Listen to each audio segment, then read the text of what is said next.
Hi everyone, I'm Bakhtawar. I do book reviews and book casts, and today I'm doing a really short review of My Sister, the Serial Killer by Oyinkan Braithwaite. I took time to learn how her name is pronounced. Dedication. I've been a bit down, sort of a bit of a reading slump if you will, and I've not been reading that much, and I was looking through the titles, my unread titles, and I was looking for something which would ideally be intelligent and stimulating, but still sort of lighthearted. Now, as you've guessed, murder is my lighthearted, because I don't really like rom-com and sort of YA fiction or chick lit or stuff like that, but that's just me, that's just my personal take on it. So this is the story of a young girl named Kuride who is continually called upon various crime scenes by her younger sister Ayula, in which Ayula herself is the perpetrator because all the victims are her boyfriends. The story gets darker as you go along, and you find out that the girls had a really abusive and violent father, a father that they then had to kill him in self-defense. But it's never really it's never really explained exactly what the scene of his death looks like, but it's sort of, the author points towards the fact that that's how he died and that there was a pretty good reason for it.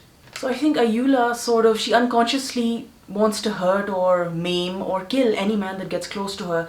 It's because that's sort of wired into her brain from childhood. It's not a complicated story, but there's enough twists and turns to, sort of keep you hooked. The language is really simple, the chapters are really short, there's quick progression of events, if you will.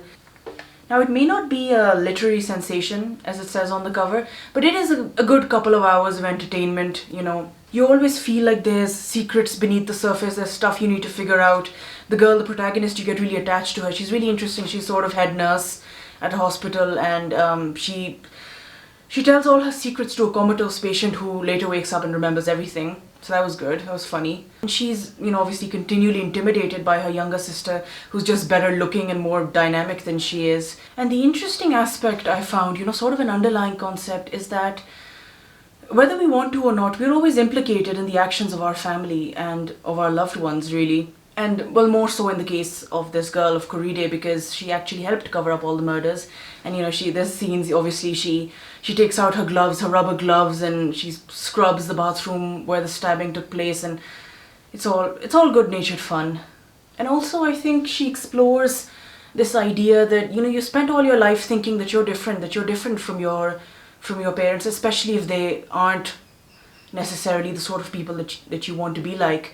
And you spend a long time thinking that you are different from these people that you've spent your whole life with, only for the whole thing to ricochet and for you to understand that maybe you actually aren't all that different, you're more of the same. So there's a bit of a thriller element to it. The author, I think, said in an interview that this isn't supposed to be some poster child for the Nigerian experience, because she's a Nigerian author. I don't know if I already mentioned that. But it's just, a story that was in her mind. I think she actually has a sister that she feels this way towards, partly. I'm not sure about that, don't quote me on that. But it was just a story that was in her head, so, she said that, novels don't really need to be about politics or, really important big things and wars in order to be interesting, which I think is good advice for writers. It's definitely advice that Pakistani writers could use, and I wish they'd take that up. Thank you so much for having taken the time to watch. Give this a read if you're feeling uninspired, you want something quick, because there's always this great feeling of accomplishment when you finish a book, especially if you're sort of maybe unhappy or depressed or having difficulty concentrating. Give this a read, you won't regret it. It's cute. See you next time, and make sure that you're subscribing.